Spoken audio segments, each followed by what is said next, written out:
ویسے تو ہر صحابی سے آپ صلی اللہ علیہ وآلہ وسلم کو پیار تھا، ہر صحابی آپ صلی اللہ علیہ وآلہ وسلم کا جانثار ساتھی اور محبوب تھا، لیکن بعض ایسے خوش نصیب بھی ہیں جن سے آپ صلی اللہ علیہ وآلہ وسلم کو خاص تعلق اور محبت تھی۔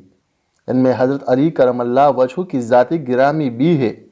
حضرت علی رضی اللہ تعالیٰ عنہ سے آپ صلی اللہ علیہ وآلہ وسلم کو جو تعلق خاطر تھا وہ بہت زیادہ تھا۔ آپ داماد رسول تھے اور بے شمار مواقع پر رسول اکرم صلی اللہ علیہ وآلہ وسلم کی ذاتی گرامی سے منسوب ایسے کئی فرمودات روایت کیے گئے ہیں جن سے حضرت علی رضی اللہ عنہ کی فضیلت معلوم ہوتی ہے۔ صلی اللہ علیہ وآلہ وسلم کی ایک مشہور حدیث میں ہے کہ میں علم کا شہر ہوں اور علی اس کا دروازہ ہے۔ گویا قیامت تک اور زمانوں تک یہ اصول وضع کر دیا گیا کہ جس کو حیرات علم درکار ہوگی اسے اس دروازے پر آنا ہوگا۔ جس شخصیت کو رسول اکرم صلی اللہ علیہ وآلہ وسلم نے علم کا دروازہ قرار دے دیا، پھر اس کی ذہانت کا تو یہ عالم ہونا تھا کہ اس نے منبر خطابت پر بیٹھ کے سلونی کی صدائے بلند کرنی تھی، یعنی پوچھ لو جو مجھ سے پوچھنا چاہتے ہو اور میں اس کا تشبیہ جواب تمہیں عطا کروں۔ بے شمار واقعات حضرت علی کی ذات گرامی سے منسوب ہے کہ جب بظاہر پیچیدہ نظر آنے والے کسی مسئلے یا کسی سوال کا حل آپ نے اپنی ذہانت اور کمال علم کی بدولت چند لمحوں میں پیش کر دیا۔ آج ہم حضرت علی رضی اللہ عنہ کی ذاتی گرامی سے منسوب ایک واقعہ آپ کے ساتھ شیئر کرنے جا رہے ہیں جن سے آپ کے علم و فضل کے مرتبے کو سمجھنے میں مدد ملے گی۔ دوستو، ایک مرتبہ حضرت سیدنا عمر رضی اللہ تعالیٰ عنہ کے عہد خلافت میں ایک لڑکے کو زنا کے جرم میں سزا دینے کے لیے لے جا رہا تھا۔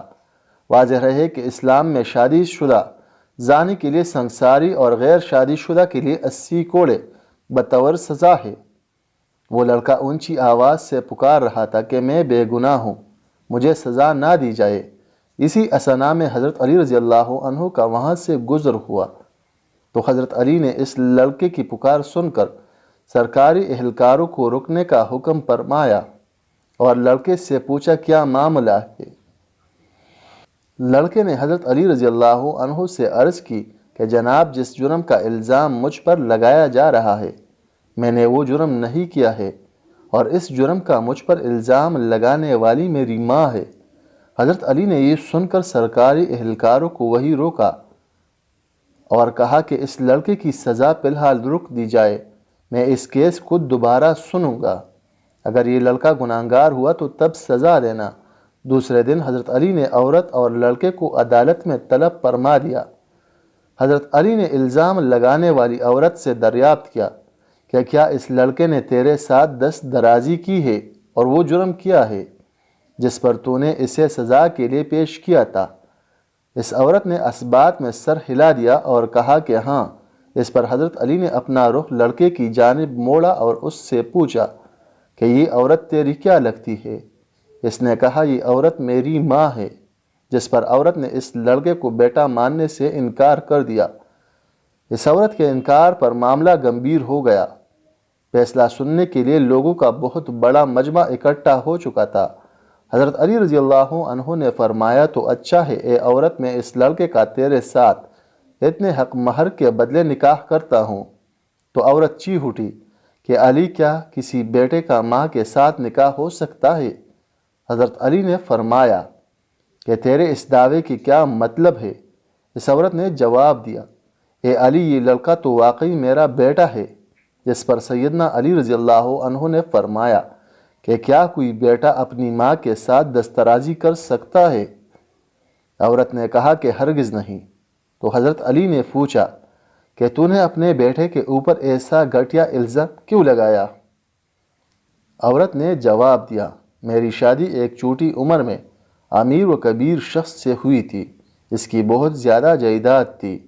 یہ بچہ ابھی کم سن دودھ پیتا ہی تھا کہ میرا خاوند مر گیا، تو میرے بھائیوں نے مجھے کہا کہ یہ لڑکا تو اب اپنی باپ کی جائیداد کا وارث ہے، اس کو کہیں چھوڑ آؤ۔ میں اسے کسی آبادی میں چھوڑ آئی، ساری جائیداد میرے اور بالآخر میرے بھائیوں کی ہوگی۔ یہ لڑکا بڑا ہوا تو ماں کی محبت نے اس کے دل میں انگڑائی لی۔ یہ ماں کو تلاش کرتا میرے تک پہنچ گیا۔ میرے بھائیوں نے مجھے پھر ورغلایا کہ اس پر جھوٹا الزام لگا کر اس کی زندگی کا سانس ہمیشہ کے لیے ختم کر دیا جائے۔ تو میں نے اپنے ہی بیٹے پر جھوٹا الزام اپنے بھائیوں کی باتوں میں آ کر لگا دیا اور دولت کی لالچ میں مجھے اندھا کر دیا، جبکہ حقیقت تو یہی ہے کہ یہ میرا بیٹا ہے اور اس معاملے میں بالکل بے گناہ ہوں۔ جب اس واقعے کا علم امیر المومنین سیدنا عمر بن خطاب رضی اللہ عنہ کو ہوا تو آپ رضی اللہ عنہ نے فرمایا کہ اگر آج علی نہ ہوتے تو عمر ہلاک ہو جاتا۔ اور دوستوں، یوں حضرت علی رضی اللہ عنہ نے اپنی ذہانت کے بلبوتے پر ایک پیچیدہ مسئلہ کی گروہ کھول دی اور ایک بے گناہ کو سزا ملنے سے بچایا۔